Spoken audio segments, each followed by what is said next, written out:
Let me not get so close to the microphone. Alrighty, folks, we have today with us Bob Budiansky and Simon Furman, writers on...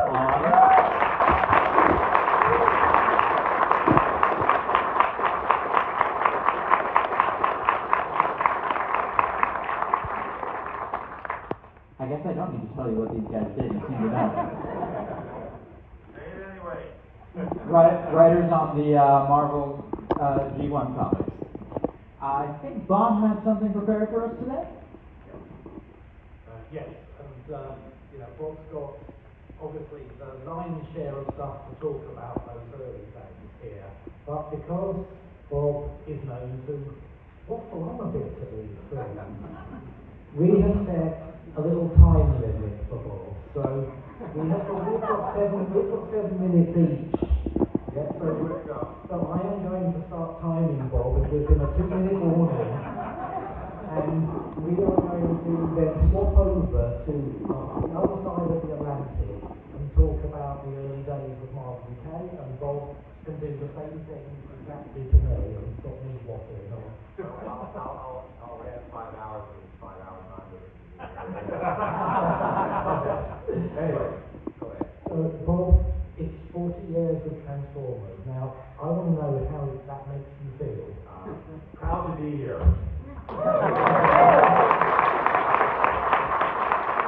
years later, and we're still there. And we're both here that people are out there still caring about the products without making it in. Anyway, and it also makes you feel old. Yeah. All right. Alright, so here we go.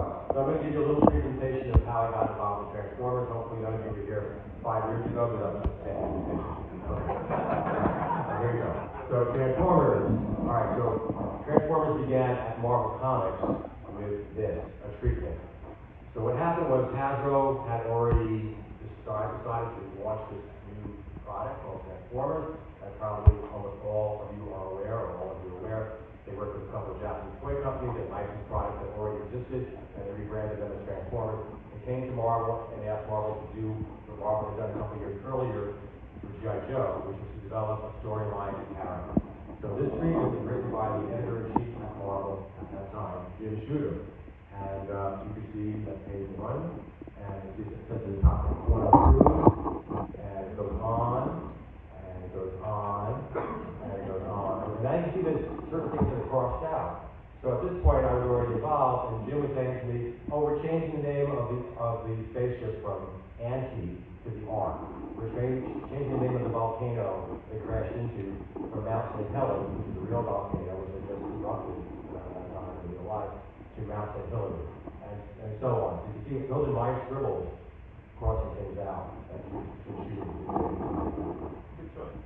Yes, I think, well, with Spike, Buster, what we do is Spike,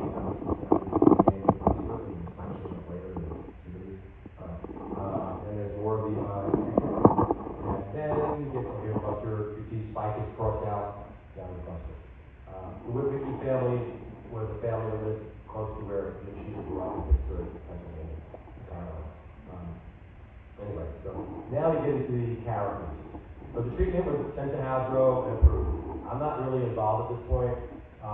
Jim Shooter hired a Marvel editor with a lot of writing experience to develop the characters. Initially, there were 26 characters, 26 toys. So we need names and characters and whatnot. For whatever reason, Jim did not like the writing. He did keep Optimus Prime and Prowl, which you see on that page, but he wanted somebody else to take a shot at it. So he went to the editors at Marvel, had writing experience, and one by one they all turned him down. They didn't want to get involved in this. I don't know why, the deadline was too short or whatever. Finally came to me. I didn't have much writing experience. I was an editor who had art experience, but I had a little bit of writing experience, so I was about the 4th or 5th choice. And he came to me and he said, "Okay, it's like a Wednesday or Thursday. You have till Monday to do this, 26 characters. So I think it's a long weekend. It's a freelance job. I couldn't stop my staff job as editor and start doing this. As was gratified. Not really happy. Anyway, took it home, and over the weekend I came up with the other 24 names, and I wrote all 26 profiles of the characters. Turned interview Monday morning. There was a shooter who liked it. He took it on to Hasbro, and they liked it. So that's how I got connected to Transformers. And then you can see, like, here's an example of a name that was rejected. Ultar became Starscream. So Starscream was my name. Ultar was my predecessor. So I did that now. Anyway, and this is how I did it. This is my handwritten biography profile of Optimus Prime. Like I said, Optimus Prime was a name that I inherited. That was my predecessor from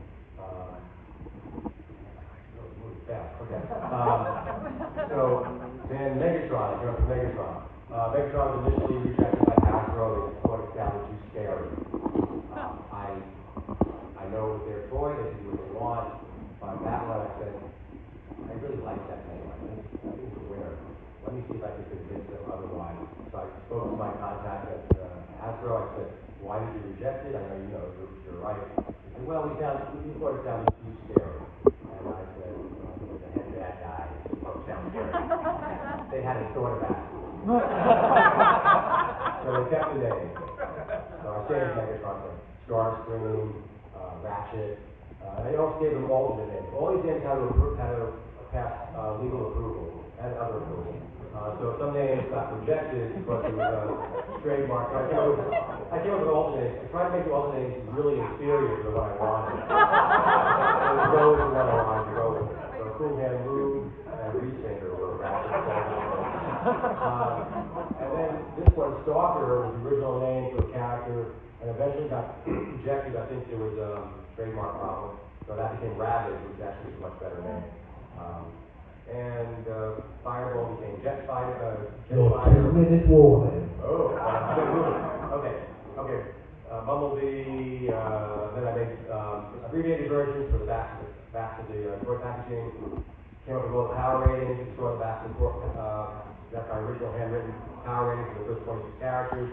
Hasbro liked it so much they made a nicer, cleaner version of it. And here's the box, and here's the power ratings in the back of the box. And Hasbro decided Transformer toys, they sell. We're going to come up with new toys. We need new names. They would give me lists of the new products listing for the following year or the following 6 months. And I come up with more names, more profiles, etc. And then eventually they ran out of toys in Japan that were already existing to show me as reference. They came up with model sheets for new characters. So I based my new name and profile on these model sheets they were sending. And this became, I think this became Norm later, and it shows you all the different versions of it, and the abbreviated summary biography that would appear in the box, power ratings underneath it, and there's snakeskin, and different snakeskin. And the first issue of Transformers, I was the editor. The miniseries. First, and we didn't know it was going to continue, but it continued with issue 5, and then I became the writer. So I was writing from issue 5 through 55. I'm missing a couple of issues of fill-ins, and I would turn the plot, and what the plot looks like, and it would go to the artist, and this is the smelting pool, which became that cover, and that comic book that they originally wrote. And then I would give lists of characters to the artist and pull all the references to it together. So it was a vicious joy thing. And here's that particular plot. Decepticon graffiti. I usually did not draw the cover, do about 6 covers, but I would at least do a design for the other artists to draw. So I designed that cover first. Here's a sketch, a cover sketch, which became that cover, which is just what I did draw. So that's how it worked. And then another cover sketch was with different artists. I did not draw that, but I would do the cover sketch. And here's another cover sketch that I did draw, and I drew the cover for tax purposes. Okay, exactly. And then here's another cover sketch that I did draw. Anytime there's a pretty woman on it, I do the cover. And then we took all those files together and we put them into this Transformers universe. And then we expanded the treatments into other areas like headmasters and so on. I wrote up on all that stuff. And Hasbro asked me to write a headmaster comic book, and I wrote a headmaster comic book. I do that cover too. And they asked me to write like I expanded when I expanded the mythology. They would say, you write it down, so that's crazy, man. And here's the end of it. All right. That was it.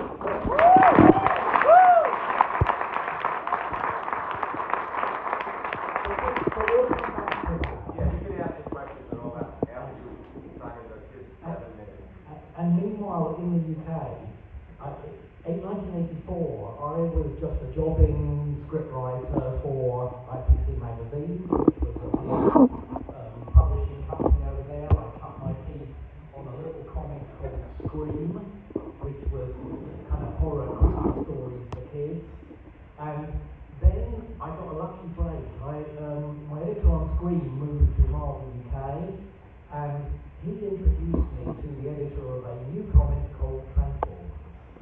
I've never heard of Transformers. I had no clue what I was going into, and I went to meet the editor, Sheila Cranmer, and she handed me the biggest pile of reference material I've ever seen. It was toy packs, it was Bob's notes that you've just seen there. I had all the character profiles, photostats of the first 4 issues. I'm not even sure they were out yet. It was, early days.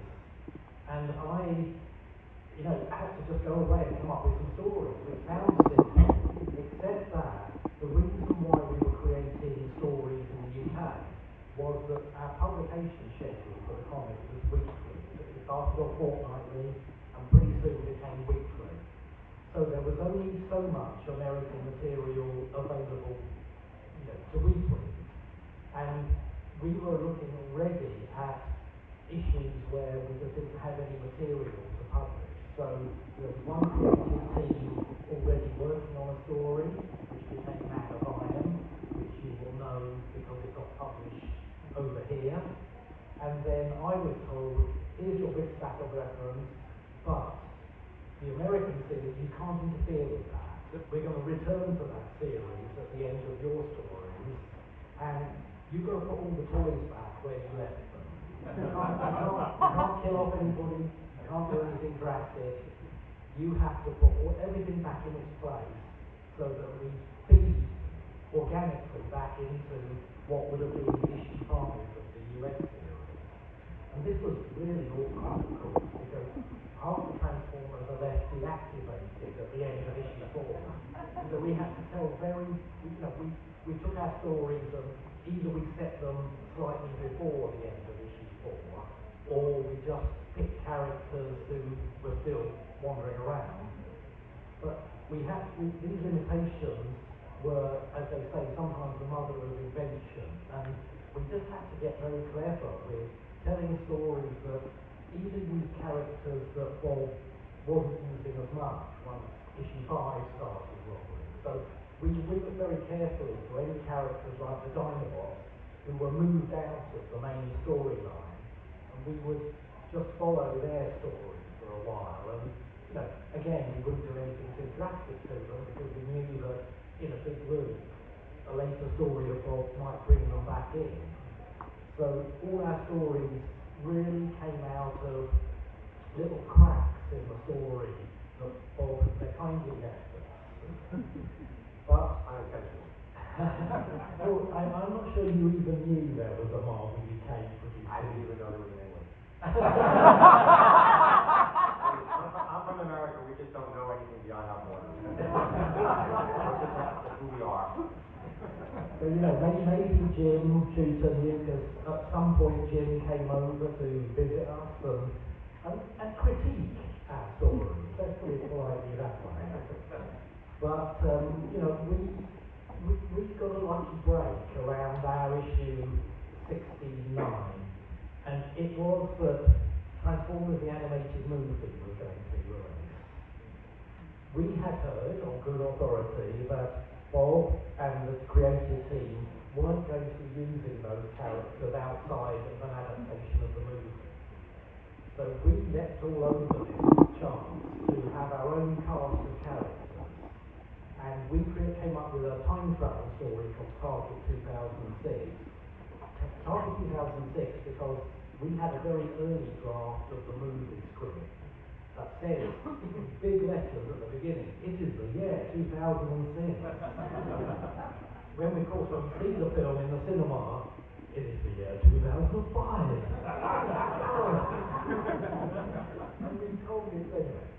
But it did give us our entire cast and stories that we could be a little more creative with, a little more far-reaching with.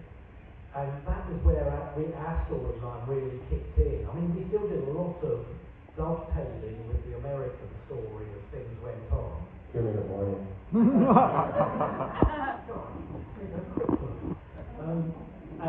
Yeah, we did a lot of dovetailing still, but more and more we were able just to tell stories with the future cast or set in the future setting.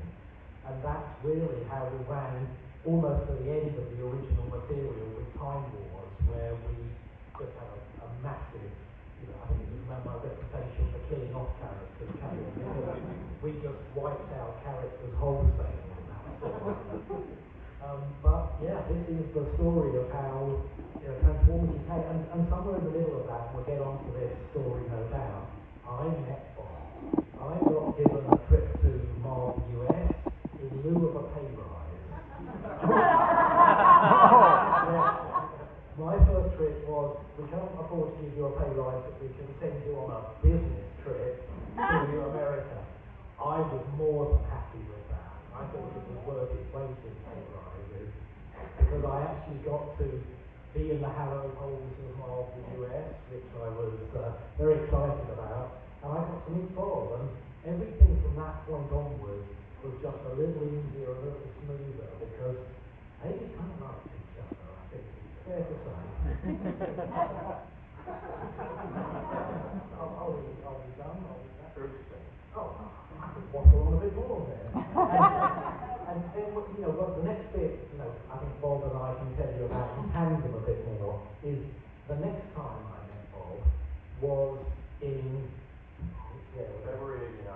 February '89, yes. And Bob came over to London, and the rest of the day is history. Yeah. Well, so I was on vacation, and I called, rang him up, and I told him with and we had lunch together. And over lunch, I said, stop. So we met for lunch, and I had been trying to move off the comic book writing for a while, because I was out of ideas, and I wanted to try other things, my time with freelance work and my other things. And my editor kept begging me, don't leave, I don't know who else would possibly write this book.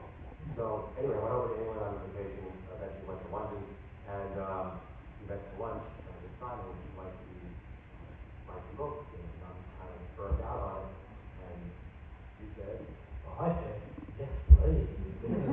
Apart from being, working on the Transformers US book, it was just my first work for Marvel US, which was a big deal for me at the time.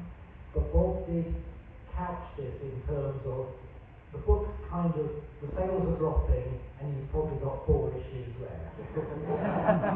But I was happy with that. I would have taken those 4 issues.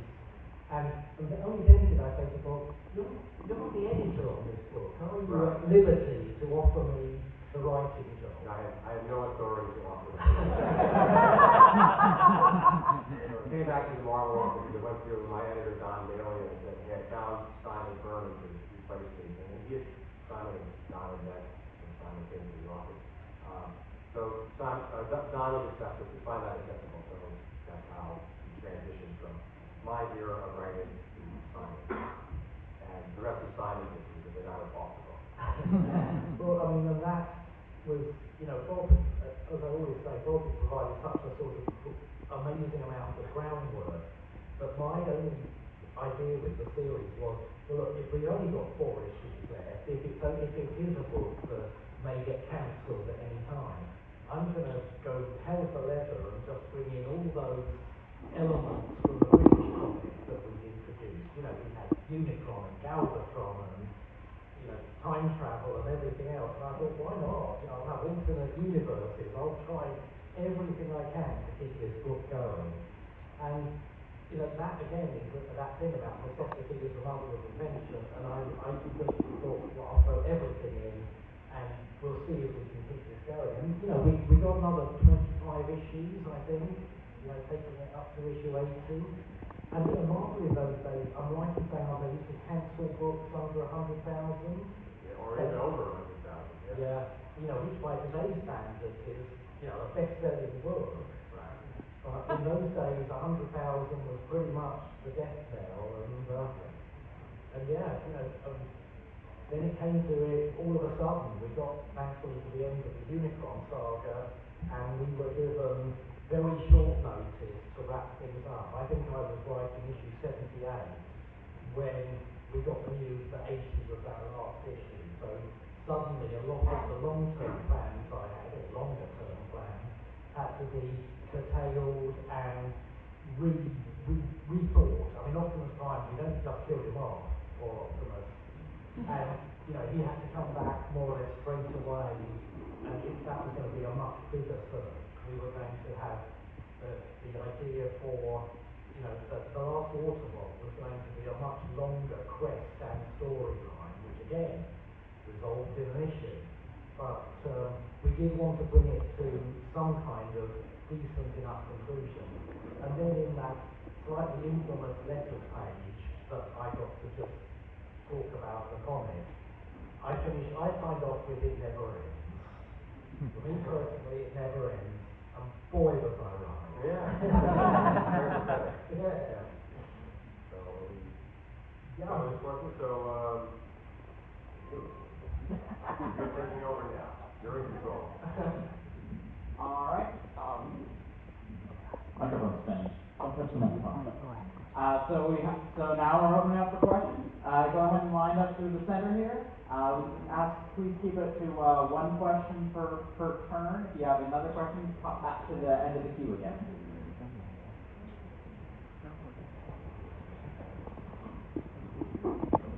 Hello, this question is for Simon Furman. I was actually listening to your Doctor Who audio, The Absence of Insanity. So I thought it was pretty good. Wow, yeah, that's a rarity, that one. So I was wondering if you could tell us a little bit about how the Unicron Primus God story came about, and Death's Head in particular I wanted you to talk about. Yeah, I mean, we had a little bit of latitude in the UK. I don't think, you know, Bob, again, as I always say, had the harder job. He had to, there was, you know, toy line came out, Bob had to kind of more or less clear the deck and get those new characters in. We had a little more play around in the world. We could keep going with some of those characters.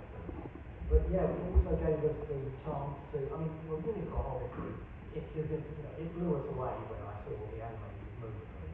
So as soon as we could, we got Unicron into the comic. And then, you know, I'm a big fan of those Stan Lee, Jack Kirby, Thor and Fantastic Four issues that had Ego and Galactus and big cosmic threats. And I really wanted to bring some of that element. Sometimes I felt that because the Transformers were on Earth, it felt very grounded, and yet they were a cosmic race. Their planet was wandering through space for quite a while. And I wanted to bring that cosmic reach back into it again, that sense of scale and epicness. So I think that's why we, you know, having got Unicron, I felt there had to be a yin and a yang to go with that, and that's why and I was never a big fan of the origin, the quintessence origin that had been in the cartoon show. It kind of felt wrong that such an epic race had just started as a story created by another robot. So we just, you know, again, we had this amazing relationship with Hasbro UK where pretty much anything we wanted to do, they let us do. All we had to do was occasionally line up with their TV advertising for next toy range. So yeah, we went for it really with all that. And Death's Head was really an answer to a problem. We were doing effectively a spaghetti western in space story, and we had all the elements except for a bounty hunter. For all the Transformers was epic and vast in terms of its cast, we didn't really have the right fit for that role. So Death's Head was created out of a necessity to have a bounty hunter, and was meant to be killed off or moved out of the story then. But, you know, he proved popular, and we sort of quickly did a little Marvel origin tale that we could, you know, copyright in Marvel rather than Hasbro, and that is where Death's Head came from. Thank you very much. Hi, Simon. I don't do much with the comics because it's an awful lot of money to be a comic collector, but I have all of what you guys have written because it's just that great. So thank you both for all the memories. Simon, I was wondering if you could talk a little about Generation 2 and how that came about, the 90s edginess of the whole thing. This is not your father's Autobot. How much of that was you? How much of it was Hasbro? And particularly, if you can talk about the evolution of Jaxus and the Legion Maximo and that whole second generation story. Sure. I mean, Generation 2, I was very pleased to be doing Transformers again. It kind of came out of left field a little bit for me. I was working on a lot of different things at the time. I was writing Alpha Flight and She-Hulk and What Ifs. But, I was happy to do it. I was happy for the work and Generation 2 sounded fun. But it was unsupported Generation 2. Although there was a toy line, there was no cartoon show. We weren't sure at all how long this was going to last. But the construction of Generation 2 was always meant to be these 12-issue arcs that would slightly pull back the focus. So the first one is like, okay, there was a civil war, but actually that was one little small portion of a much bigger story. So we would pull the lens back a little, and it was meant to be that each little arc of Generation 2 was going to pull that lens back a bit further. So yeah, we had the next arc lined up, but as we more or less expected and did. And I had a really good editor on Generation 2 in the shape of Rob Tokar, who had been the editor on the original book at the end. And he just more or less said, we may not last, so again, go for it in a big way. And that's really what we did with that cast of characters. We just went for it. Of course, Jaxus was a pun, which everybody knows now, I think. But, we, as always, we give it our best shot, and I'm sure that's the same for Bob as well. You don't go on to a job thinking it's going to end, so I might as well not bother. In fact, it possibly is the other way, if you just try a little harder.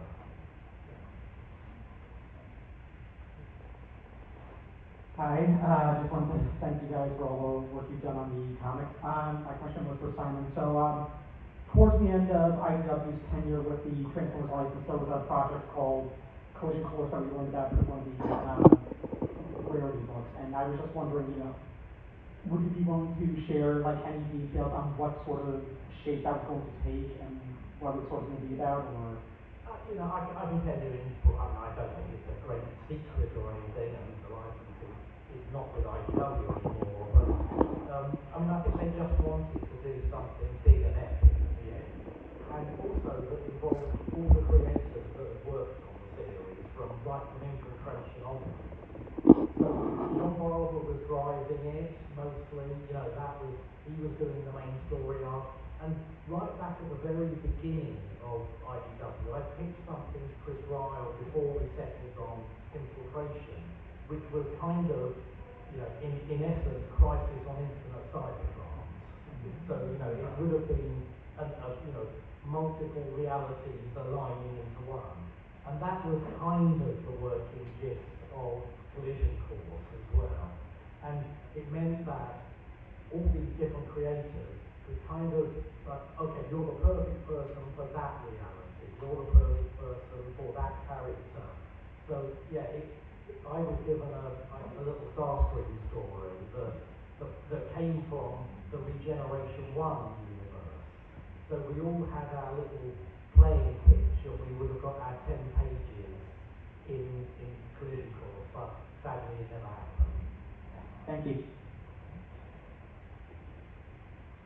Hi there. I kind of wanted to add upon the Death's Head question as for Primus and Unicron. How did that all go down? And as for the original Primus as opposed to the Cybertron Primus.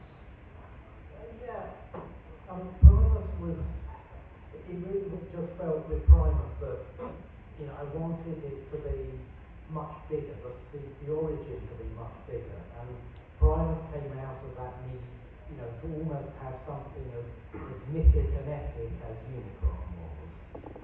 And with this head, that was a completely different thing, as much as that character was never really meant to be in Transformers at all. It's just that, you know, that was where his origin was based. And, you know, as soon as we could, we really kind of moved him out and put him in the Marvel Universe proper. But, you know, I'm glad of that because he's still in the Marvel Universe, he still crops up, and occasionally I get to do a little bit of best head still. Thank you so much. Absolutely love your work. Thank you very much. Hello. Hello, Bob and Samantha. I just kind of enjoyed your stories that I've read a YouTube clip with Who Writes Bush. I just kind of was wondering about the kind of creative process you kind of have in writing, like kind of certain events, like you know what kind of what you would think of like Cosmic Powered Starscream or when Megatron and I think it was Ratchet kind of fused together. I was kind of wondering if you had any creative processes kind of for that. Well, I'm just influenced like anybody else by my experience. So, I'm watching a TV show, reading a news article, reading a book, certain people I know who do certain things or certain things that I've done. I try to bring them into stories, and you know, a lot of it comes from who the characters are and what they would do in certain situations. So, the creative process comes from so many different areas of my experience. It's hard to like pinpoint it. But how do you come up with that idea for that plot? I might remember it.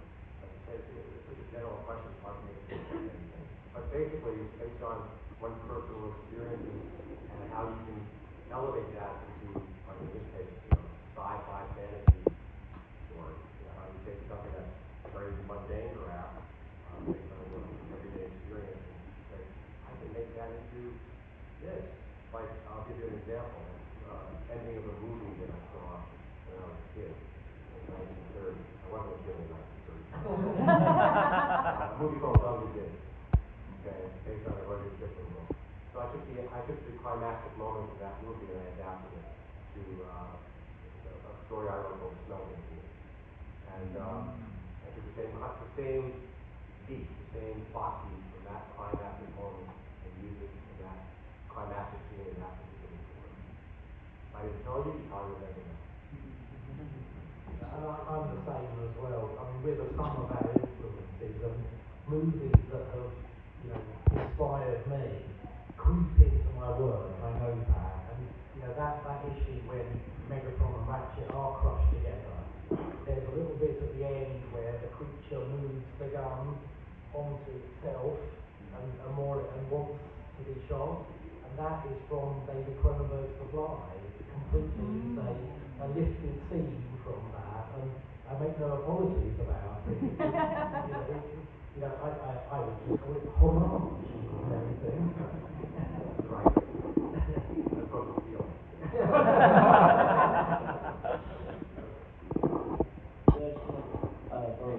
Interesting, I guess.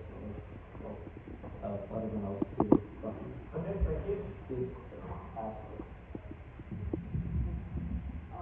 My question is for Mr. Budiansky. I was just wondering how you got the names for the secret trio. Thanks. Remind me who they are. No, I just want to know how you got the... Starscream, Yeah. Thundercracker, and Skywalker. So, I was presented with 3 identical jet fighters that were just painted differently. So, okay, so there's a trio there I gotta work with. They were bad guys. So I just started from my approach was, I'm going to combine a word that has something to do with the sky or the heavens above, and something that sounds dangerous.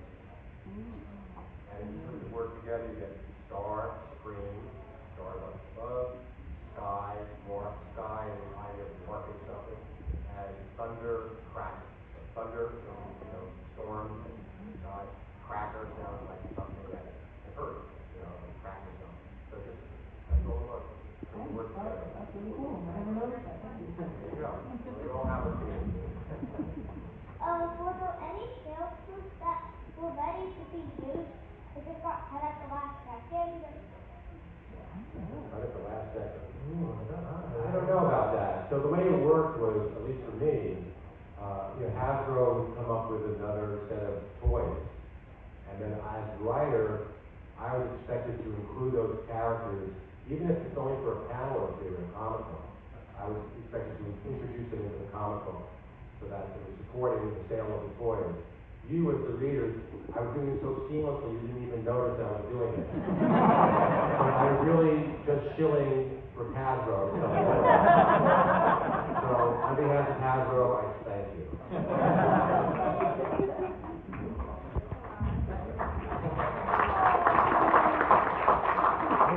Hey guys, we have a very unique opportunity here because the both of you recently appeared in, we'll call it a documentary produced by Marvel.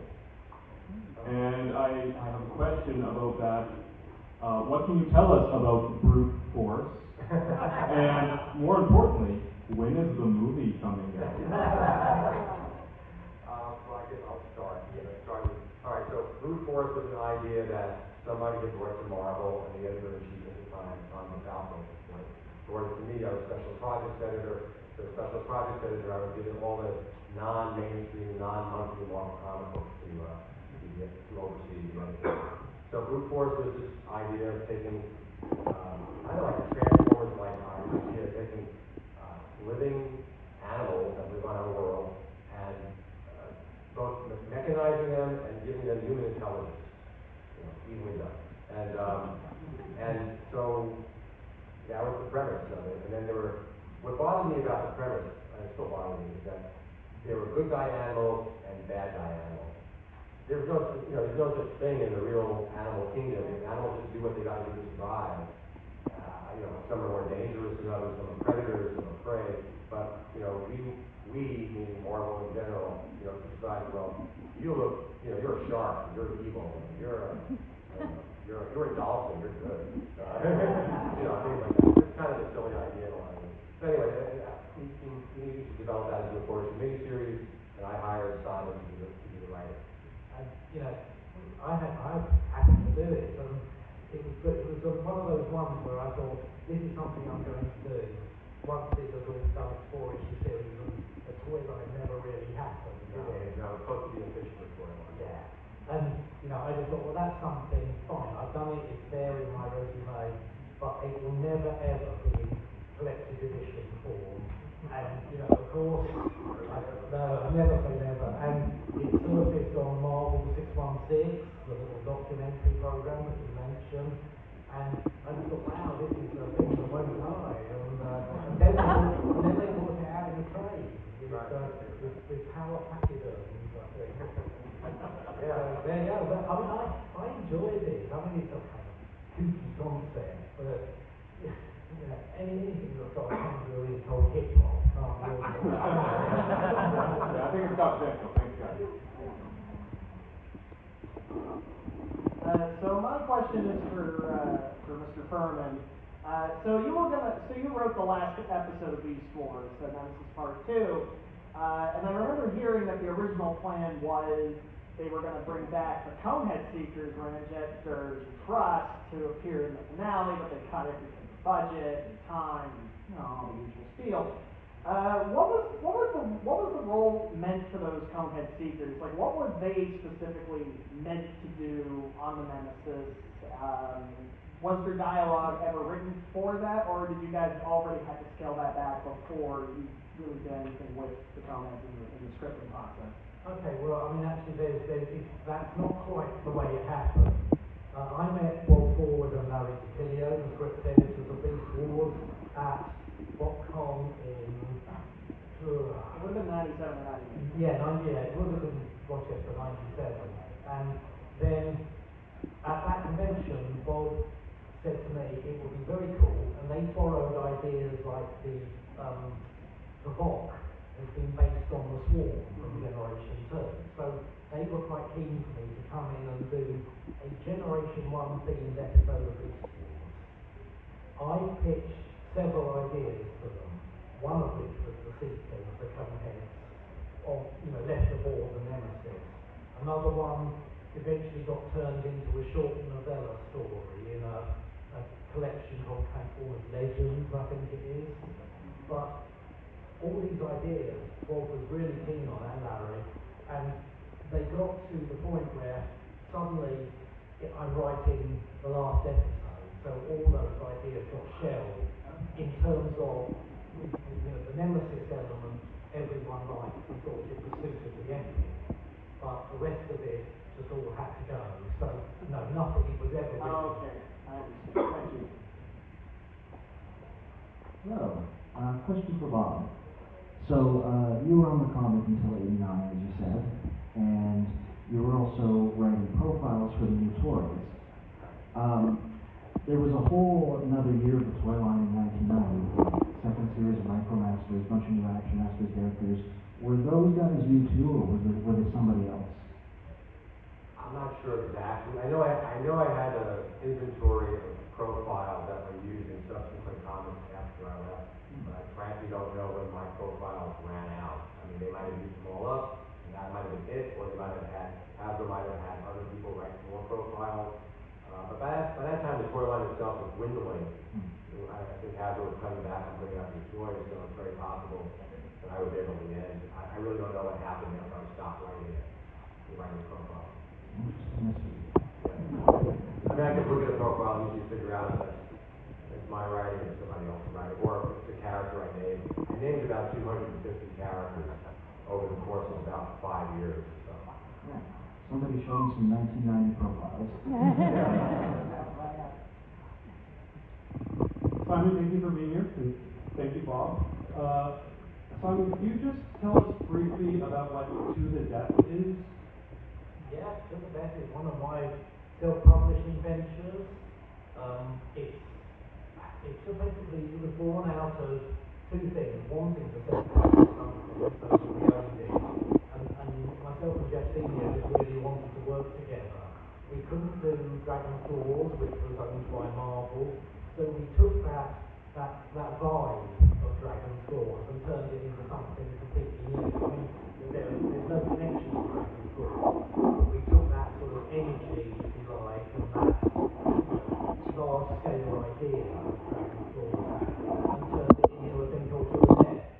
The slight problem was how to get it to an American audience. We published it in single issue form in the UK, but shipping those to America was tricky, to say the least. And at some point, we hope to find a publisher who will bring it out. But I do believe that some of the slipcase sets are going to be in previews for order with Diamond, so you can forget that it was basically a 10-issue maxi series, and we slipcased it, so 1 to 5 and 6 to 10, and those are findable. So I should go to my local comic store and put in an order for To the Death by Simon Furman. And they should be able to find it through the Diamond previews system. Thank you very much. And everybody else should do that too, right? Absolutely. Leave here right now. Hi, just listening to Bob. I was just wondering if you could tell me about the character Reflector. Did you create Reflector? And is Reflector in the Marvel continuity? Oh, I don't think it had much to do with Reflector. I could be wrong, but wasn't Reflector some kind of offer, you could get... Yeah, there were 3 of them. They combined into a camera. I was just wondering because Reflector's never named in the Marvel series, but appears in the background. Appears in the background. Oh. I don't know. Was it the story I wrote? No, in the Then I series. probably had nothing to do with it. Okay, thank you. How you doing, guys? My question's not exactly about anything you've done. I just want to pick your brain because you're like Transformers creativity here. I'm kind of obsessed as I get older with the idea of the character of Elita One as Optimus Prime's widow. What do you think her relationship would be like with Rodimus Prime? I have nothing to do with that character, the story. You have anything? Yeah, I got nothing. Nothing? I don't think I've got much myself. Any creative ideas? Can I hear that out there? But Write it? Your ideas about it are probably better than anything I can come up with. All right, I have a question for Mr. Budiansky. What was your thought process for like making the Transformers names and bios? For coming up with the Transformers names and bios? Well, there's 250 of them, so there's a thought process that it could be different for each one. Because some of the names were, I mean, all the names were inspired to some degree by what the character looked like or if they were good or bad. So I already gave you an example before about the three Decepticon jet fighters, Decepticon jet fighters, and how I come up with those names. So if you name a character, Cliff Jumper. Cliff Jumper. Those are little cars, right? I was just looking for words that showed movement, you know, so and showed movement in like an exciting way. So this guy maybe he could jump cliffs, you know, he's such a great car. You know, so that was a pretty ordinary sort of thing for me. You know, just coming up with a couple of words that suggested movement on the ground in the car, as an example. But if you came up with like something else, that like Ratchet, Ratchet was based on two characters, or two different ideas. A ratchet is literally a tool that you use to fix things, and Nurse Ratchet, which was a character in One Flew Over the Cuckoo's Nest, was a nurse, and she was kind of an evil nurse, but I still like the name Ratchet plus Ratchet. So there were two inspirations for that particular name, and the character itself was an ambulance that was a medic. So it had that nurse quality to it, and that fixer quality to it. So every name had its own derivation of where I got the idea from. That's a good question. Thank you. Sure. Mr. Budiansky, I really like the comics that you wrote, and I was wondering which of the characters that you invented you are most associated with. Associated with? I don't know. Who are you associated with? What do you? How do you act? Well, I mean, I can tell you, I think the easy way for me to answer that is I'm going to change the question a little bit. Who did I like writing the most? Okay? So I like writing Blaster because some of my best stories feature Blaster. And I really got into writing that character, developing him, and then at some point, I was give those 20 toys to put in the comic book, and I had to shove them aside. Thank you.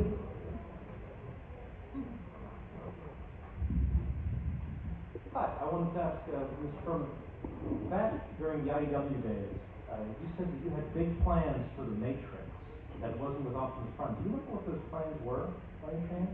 Again, I mean, a few plans got truncated and changed, but I think I was going to do much more with the Dead Universe and Nemesis Prime than we got to do in the end. Again, we had to do a fairly swift wrap-up with Revelation, and, you know, again, some of those plans, you know, and I can't honestly hand on heart say I remember what they were just shelved or condemned.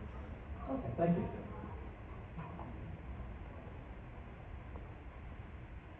Thank you so much for your work on Transformers. My question is for Bob, actually. So, since Megatron's my favorite character, I was wondering if there were any other names you floated around before naming him Megatron? So Megatron was my first choice. You know, that was, you know, I came up with that name. It's still my favorite name of all the names I came up with. And so I was very happy that worked. It sounded great to my ear. It stayed Megatron. And I'm happy that I was able to convince Hasbro not to jettison it and replace it with something else. Thank you so much. Sure. My question's for Simon. It's a bit of a silly one. I was wondering if you had any favorite Furmanisms. You don't know about it. I was like praise it to the beat. Yeah. I've seen people write a column about that for me as well. Yeah, I definitely have. And probably they come from other bits of writing that I have read. You know, that I thought, oh, that's a lovely, colourful, evocative phrase. And I'm pretty sure the vast predatory bird one is something I read somewhere else, and so on. But, you know, they were something I didn't even realise I was doing until somebody talked them out and said, you can use this a lot, and, you know, whole world of pain, I have a feeling again, and it comes out of other regions. and they've just migrated into my writing without me even realising it. But you know, it's kind of nice to have now, and now when I'm writing for Earth Wars again, I drop them in every place I can. total overkill, because Earth Wars exists in its little breaking the fourth wall bubble, and you could just get away with this, and so, you know, now the Furmanisms have become a sort of thing in their own right. Great, thank you very much. Hi. First of all, I just want to say thank you both of you for coming. This panel has been very, very interesting, and thank you for your amazing contributions to not only Transformers, but the world of sci-fi in general. Your contributions will live on forever, so thank you so much for that. My question is for Mr. Furman. I noticed that when you wrote Death's Head, you portrayed him as a very powerful character, and the stories were very interesting. You also portrayed Galvatron as a very powerful character. So what I'm wondering is, if you're writing a story, and the story involves Optimus Prime, Galvatron, and Death's Head locked in a room going at it, who walks out of that room? That's a very good question. You know, I mean, the tactful answer is Optimus Prime. Yeah. It is Optimus Prime, but, you know, if we're talking on, you know, personal preference, I'm pretty sure Death's Head would be the last one. Thank you very much. Okay, thank you so much for everything, as everyone said. Just wanted to ask if you've been reading the new Skybound comic, and if so, what do you think of it? Yes, I have. I didn't do it in single issues just because I don't do single issues anymore. I read a PDF of issue 1 and enjoyed it, and then I've just read the first trade collection. I haven't read the revival stuff that goes with it, but I really enjoyed it. I mean, you know, my only thing was I thought that it's so intense in terms of the amount of characters that are obliterated in very little pages. I slightly wondered how that's sustainable, but did I enjoy it? I certainly did. Yes, very Game of Thrones. Yeah. Thank you. Question for Bob, actually. What drew you to the Megatron toy? And please, do not tell me it's where the trigger is. What drew you to the toy? Yeah, the toy, Megatron. Like, what drew you to that specific toy when you created Megatron? I didn't design the toy.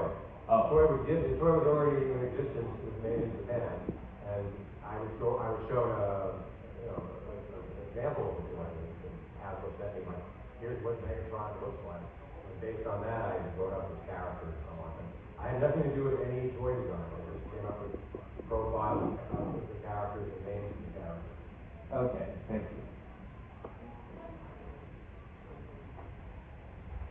Hi there. Out of latent curiosity, out of all the characters, who is the most powerful? Like, would that be like Unicron, or? You know, I can only speak for the characters that I worked on. I can't speak for the characters that. Like Unicron was created by the movie studio, and the characters that were created in the 1990s and DC had nothing to do with it. I don't have any encyclopedic knowledge of all the characters. Oh, okay. So like, you know, Optimus Prime was obviously very powerful. Yeah, I mean, Megatron. you know, sometimes the bad guys, because they haven't got the moral sort of position of Optimus Prime, are, you know, more powerful in as much as they use their power without any sort of restraint.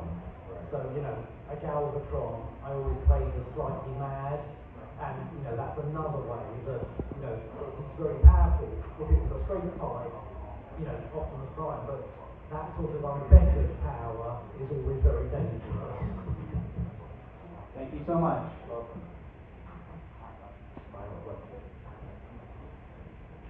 Hi guys, great to see you again. Okay, I just wanted to do a quick question, but it's up to you what you want to answer. I wanted to just ask, is there any burning stories that you guys would love to tell the fans but no one has asked it yet? So either one of you, like a story you had during your employment doing this kind of work that like an interesting story, tell some kind of crazy mishap involving your characters in your creations, or something you would have wanted to pen but you didn't get a chance to. I don't know, just anything that comes to mind. Okay, I'll give you two answers. One is, if I had such a story, I forgot it. But I probably didn't even have such a story. I mean, I might have had a story about a character, and like I said, I had introduced all these new characters, I had to put aside that story about that particular character and go root for it. But aside from that, as I said earlier when I was doing my little PowerPoint presentation, I was trying to get off the book for many months before I finally got off the book because I was kind of burned out on writing a book, and maybe I was, just having out of the ideas and the stories. So I probably used up everything I had in the head, for my story. Yeah, not really. I mean, there's always bits that I wish we got a chance to finish off either, better as a better place or actually finish off like some of the Greenway stuff. But no, I mean, I think I look back and there really aren't many stories that didn't get into print or finished off in some way. Thanks so much, guys. All right, let's give a big hand for Bob Budiansky.